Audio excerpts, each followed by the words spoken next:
ఈరోజు ఉంగుటూరు నియోజకవర్గ Telugu Desam party cadre సమావేశం, అదేవిధంగా కాలేజీ యానివర్సరీ ఫంక్షన్స్లో పాల్గొనడం జరిగింది.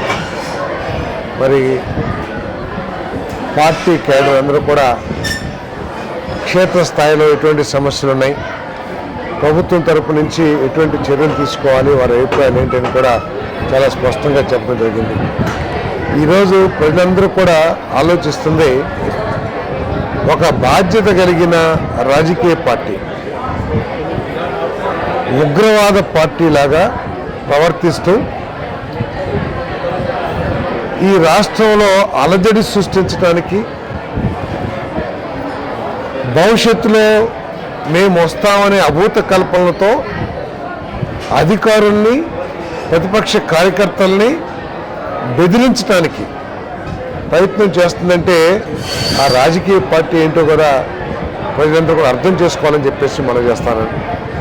ఈ రాష్ట్రం విధ్వంసం అయినా పర్వాలా, ఈ రాష్ట్రంలో అభివృద్ధి జరగకపోయినా పర్వాలా, కానీ మేము అధికారంలోకి వచ్చేస్తాము అని చెప్పేసి చెప్తున్నారంటే అసలు ఈ పార్టీ యొక్క లక్ష్యం ఏమిటి? ఒక అవగాహనతో పనిచేస్తుందా, లేక కేవలం రాష్ట్రంలో విధ్వంసం సృష్టించి అధికారులకు బెదిరించి అధికారులకు రావాలంటుందో ప్రజలందరూ కూడా అర్థం చేసుకోవాలని చెప్పేసి మనం చేస్తాను. గత ఎన్నికల్లో ఈ రాష్ట్ర రాజధానికి సంబంధించింది మెయిన్ ఇష్యూగా ఎన్నికలు జరిగినాయి. ఆ ఎన్నికల్లో చేత్కరించి 151 సీట్ల నుంచి 11 సీట్లకి దించేసినా కూడా ఇంకా ఆలోచన మార్చుకోకుండా, బుద్ధి మార్చుకోకుండా మాట్లాడతాం ప్రజలందరూ కూడా అర్థం చేసుకుంటున్నారని చెప్పేసి మనం చేస్తానని. ఈరోజు వారి లక్ష్యం ఏంటంటే ఈ రాష్ట్రంలో అరాచక పరిస్థితులు సృష్టించి భవిష్యత్తులో మేము వచ్చేసి అన్నిటినీ నాశనం చేసేస్తామనే అభిప్రాయాన్ని కల్పించి ఈ రాష్ట్రంలోకి పెట్టుబడులు రాకోకుండా, పెట్టుబడులు రాకపోవటం మూలంగా కొత్త పరిశ్రమలు కానీ ఇవన్నీ రాకపోతే యువతి యువకులకి ఉద్యోగ అవకాశాలు లభించవు, ఒక అలజడి పరిస్థితులు సృష్టించాలనేది మరి ఈ పార్టీ, ప్రతిపక్ష పార్టీ యొక్క లక్ష్యం చెప్పేసి మనం చేస్తాను నేను.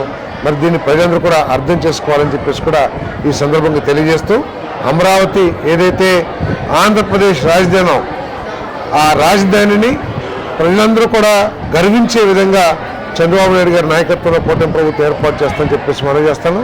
1 సంవత్సరంలో వారు పూర్తిగా నాశనం చేసిన పోలవరం ప్రాజెక్టును కూడా పూర్తి చేసి ఈ రాష్ట్రంలో రైతుల భవిష్యత్తుకి ఒక ఆధారాన్ని కూడా ఏర్పాటు చేస్తామని చెప్పేసి కూడా నేను మనవి చేస్తా ఉన్నాను.